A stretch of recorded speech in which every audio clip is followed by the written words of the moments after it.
गोलमा देवी जी और सुनीता डोटासरा ने दोनों ने मैं भाण बना दी, मैं के बन जाओ। किरोड़ी जी भी आज चाहे क्या दिल्ली से जी पर्ची सरकार है की पर्ची पलटनी चाहिए।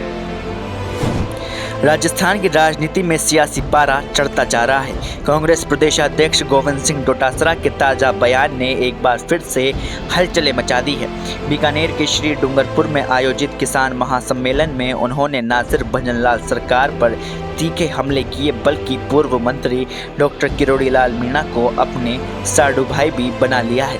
इस बयान ने न सिर्फ सियासी गलियारों में चर्चाओं को तेज कर दिया है बल्कि राज्य सरकार पर भी सवाल खड़े कर दिए हैं। आइए जानते हैं डोटासरा के इस बयान के मायने क्या है और इसके पीछे की क्या है पूरी सियासत। क्यों भाई किरोड़ी जी मीणा साहब गोविंद डोटासरा का काल से साडू हो गया है। और पूछो साडू किया, साडू को मतलब तो समझो ही होगे, हैं? साडू को मतलब तो समझो ही होगे। गोलमा देवी जी और सुनीता डोटासरा ने दोनों ने मैं भाण बना दी, मैं के बन जाओ। और साडू ही लिए बने हूं कि किरोड़ी जी भी आज चाहे क्या दिल्ली से जी पर्ची सरकार है की पर्ची पलटनी चाहिए।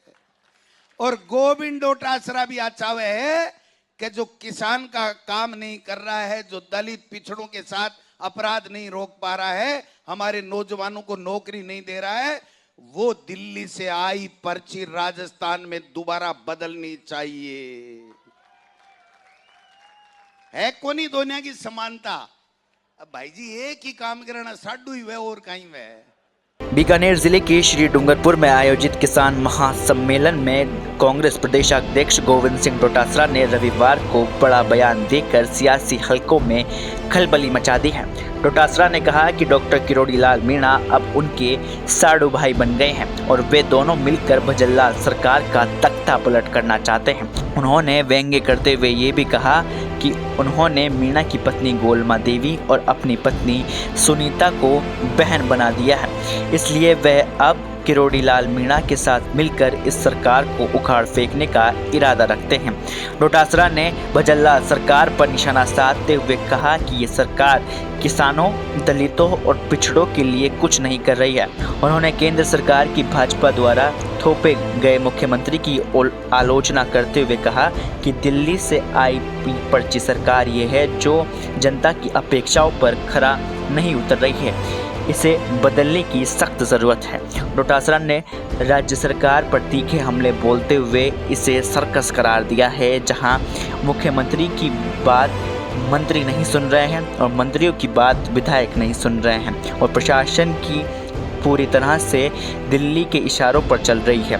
उन्होंने सवाल उठाए हैं कि मुख्यमंत्री भजनलाल शर्मा और उनकी सरकार महंगे सूट पहनकर जापान और कोरिया घूम रहे हैं, जबकि राज्य के किसान और गरीब की सुध लेने वाला कोई नहीं है। माफियाओं का बोलबाला होने की बात करते हुए उन्होंने सरकार की निष्क्रियता पर भी सवाल उठाए हैं।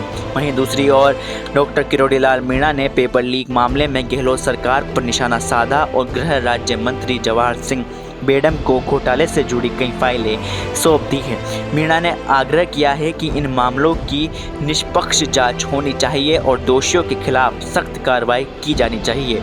राज्य में जहां एक तरफ सियासी आरोप प्रत्यारोप का दौर चल रहा है, तो वहीं मुख्यमंत्री भजनलाल शर्मा ने युवाओं को रोजगार देने के बड़े वादे किए हैं। उन्होंने कहा है कि अगले 5 साल में 10 लाख रोजगार के अवसर सृजित किए जाएंगे, जिसमें सरकारी और निजी दोनों ही क्षेत्रों के रोजगार शामिल होंगे। इसके साथ ही कौशल विकास के लिए नई योजनाओं की घोषणा भी की जाएगी जो युवाओं को आगे बढ़ाने में मदद करेगी। अब ये देखना दिलचस्प होगा कि इस सियासी तूफान के बीच राजस्थान की जनता किसे साथ देती है और ये आरोप प्रत्यारोप का खेल कब तक जारी रहता है।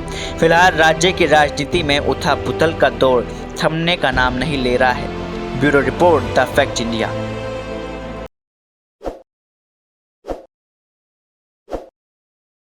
ताज़ा खबरों के लिए विजिट करें द फैक्ट इंडिया की वेबसाइट और डाउनलोड करें द फैक्ट इंडिया ऐप।